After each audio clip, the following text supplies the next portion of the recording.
बिहारमधले नवनिर्वाचित आमदार आणि राजकीय रणनीतिकार प्रशांत किशोर यांनी काल उपमुख्यमंत्री सुनेत्रा पवारांची भेट घेतली। भेटीत त्यांनी राष्ट्रवादी प्रदेशाध्यक्ष सुनील तटकरेंबद्दल यथेच्छ तक्रारी केल्याचं समजतंय।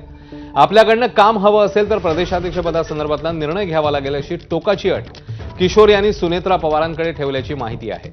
या भेटीनंतर तटकरेंवरून राष्ट्रवादीत झालेल्या जुन्या वादाची पुन्हा एकदा उजळणी सुरू झाली। चर्चा टोकाला गेल्यावर स्वतः तटकरे माध्यमांसमोर आले आणि प्रशांत किशोर राष्ट्रवादीचे सल्लागार आहेत, हेच आपल्याला माहिती नाही असं सांगत त्यांनी पेच आणखी वाढवला। बैठकीला पार्थ पवार प्रत्यक्ष उपस्थित होते तर ऑनलाईन उपस्थित असल्याची चर्चा जय पवारांनी फेटाळली आहे। 8 वेळा महाराष्ट्र उलटापालटा केलाय।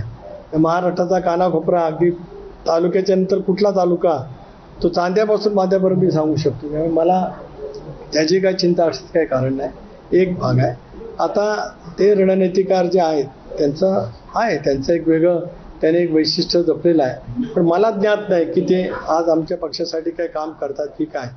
स्वाभाविकपणाने बहिणींची अध्यक्ष म्हणून त्यांची भेट जरूर त्या ठिकाणी झाली। 1-1.5 महिन्यापूर्वी आमची एकत्रितपणाने त्याला भेट झालेली होती, पण that was a courtesy call. लोकसभेच्या निवडणुकीमध्ये आम्हालाही दारुण अपयश आलं आणि इंडियाला महाराष्ट्रामध्ये सुद्धा कमी जागा मिळाल्या। त्यावेळेला दादांच्या समेत पूर्ण महाराष्ट्र आम्ही फिरलो। जे डिझाईन बॉक्सने काय केलेली एक थीम असेल ती असेल, पण फिरलो नसतो तर नुसत्या थीमवरती यश नाही मिळत किंवा सल्ल्यावरती यश मिळत नाही। त्याच्यासाठी जनमानसापर्यंत पोहोचवण्याची क्षमता असावी लागते। तिथपर्यंत तुम्हाला कष्ट घेण्याची तयारी दाखवावी लागत असते। त्या राहिलेल्या 1.5 महिन्यात दादांच्या समवेत दादांनीच एकेका दिवसात आम्ही 3-3 मतदारसंघ पुरे करत होतो। थिअरीपेक्षा प्रॅक्टिकलवरती महत्त्व देणारे आम्ही सगळेजण आहोत।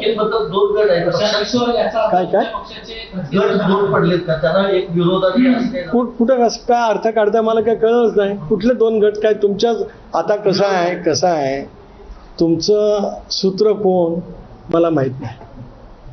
ते पडलेलं सूत्र आहे का निवडून आलेलं सूत्र ते पण मला माहित नाही। एक पण मला माझा राजकीय गोत्र माहिती आहे।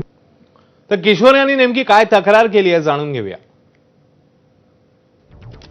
तटकरे आपल्या सूचनांची अंमलबजावणी करत नाहीत असं प्रशांत किशोर यांनी सांगितल्याचं समजतंय।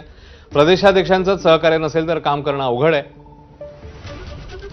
प्रदेशाध्यक्षांबाबत लवकरात लवकर निर्णय घ्यावा असंही प्रशांत किशोर यांनी म्हटल्याचं समोर येत आहे। तर राष्ट्रवादीत प्रशांत किशोर यांची अजून तरी नेमणूक झालेली नाही असं छगन भुजबळ यांचं म्हणणं आहे, तर दत्ता भरणेंनी देखील यावर प्रतिक्रिया दिली। किशोर यांची नियुक्ती झालेली आहे। त्यांनी एक सल्ला दिलेला आहे की जर आगामी काळात निवडणुका लढायच्या असतील तर प्रदेशाध्यक्ष पद जे आहे त्याचा विचार करणं गरजेचं आहे किंवा बदलायला हवंय असं त्यांनी म्हटलं। नाही, या बाबतीमध्ये मला आपल्याकडूनच समजतंय असं कधी ते म्हटलेलं नाहीत किंवा कुठं झाले हे केलेलं नाही किंवा माझ्या ऐकण्यामध्ये ते कुठं ऐकण्यात किंवा कुठं चर्चा झालेली नाहीये। असं कुठं त्यांनी असा कुठलाही सल्ला दिलेला नाहीये। प्रशांत किशोरांमुळे भाजप राष्ट्रवादीमध्ये आता सध्या बेबनाव सुरू आहे। मला काय तसं वाटत नाही, कारण ते म्हणजे प्रशांत किशोर यांनी अनेक राज्यामध्ये जे आहे वेगवेगळ्या पक्षाच्या प्रचाराचं किंवा त्यांना सल्ला देण्याचं काम केलं। पण राष्ट्रवादीमध्ये काही अजून त्यांची नेमणूक झाली आहे असं मला वाटत नाही। दरम्यान प्रशांत किशोर यांनी सुनेत्रा पवारांची भेट घेतल्यावरून भाजपमध्येही नाराजी आहे असं समजतंय। राष्ट्रवादीने कुणाला सल्लागार नेमलाय हे आपल्याला कळवलेलं नाहीये असं म्हणत मुख्यमंत्री फडणवीसांनी नाराजी व्यक्त केली आहे। 2014 मध्ये भाजपचं निवडणूक कॅम्पेन राबवणारे प्रशांत किशोर यांनी नुकत्याच बिहारमध्ये झालेल्या बाराबंकी विधानसभा पोटनिवडणुकीत भाजपच्या बालेकिल्ल्याचा जुवा उडवलाय। आमदार झाल्यानंतर अवघ्या काही दिवसात झालेली त्यांची ही मुंबई भेट महायुतीत वादाचा विषय ठरण्याची शक्यता आहे। पहिल्यांदा तर त्यांनी कोणाला नेमलं हे देखील आम्हाला माहिती नाही। आम्हाला अधिकृतपणे त्यांनी कोणाला सल्लागार नेमलाय हे आम्हाला त्यांनी कळवलेलं नाही। त्यामुळे या संदर्भात त्यांच्याशी चर्चा केल्यावरच मी या संदर्भात बोलेन। त्यांच्या पक्षाचा जो काही निर्णय घ्यायचे अधिकार त्यांना आहेत ते सुनेत्रा पवारजींना आहेत, परंतु महायुतीमध्ये कुठल्याही शंका कुशंका डॅमेजेस होणारण्याची काळजी घेण्याचे संपूर्ण जबाबदारी आमची सर्वांची आहे। एक आचारसंहिता केली आहे सर्वांनी आम्ही की महायुतीला समजा शिवसेनेला भाजपाने कुठल्याही पद्धतीने डॅमेज करायचं नाही, राष्ट्रवादीने भाजप शिवसेनेला डॅमेज करायचं नाही। आम्ही एकामेकाच्या समोर येणार नाही असा सर्वांनी विचार करून चालायचा आहे. प्रशांत किशोर बऱ्याच वर्ष सल्ला देतात. पूर्वी त्यांनी भाजपला सल्लागार म्हणून काम केलंय, नंतर नितीश कुमार सल्लागार म्हणून काम केलंय.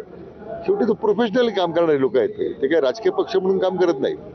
मला वाटत नाही की त्यामुळे काही तणाव निर्माण होण्याची काही शक्यता आहे. भाजपचा पराभव करून ते आमदार झाले, त्यामुळे आता माहित नाही त्या प्राप्त परिस्थितीत काय निर्णय झाला. तर प्रशांत किशोरच विचारलं पाहिजे काय करणार आहेत ते. कटची भेट झाली म्हणजे त्यांनी काहीतरी आम्ही त्यांना काय नेमलं असं मानण्याचं काही कारण नाही. भारतीय जनता पक्षाच्या नेतृत्वाखाली आम्ही एनडीएमध्ये आहोत. हे निर्विवादपणाने गेल्या 3 वर्षामध्ये किमान 100 वेळेला मी अधोरेखित केले. त्यामुळे त्या नेतृत्वाच्या सोबतच त्या पक्षासोबतच अलायन्स पार्टी म्हणून राष्ट्रवादी काँग्रेस पक्ष पुढच्या कालावधीमध्ये वाटचाल करणार आहे.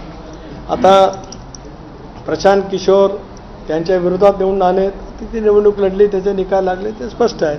आमची भूमिकाही स्पष्ट आहे की आम्ही एनडीए सोबत आहोत आणि एनडीए सोबत राहणार. आता बातमी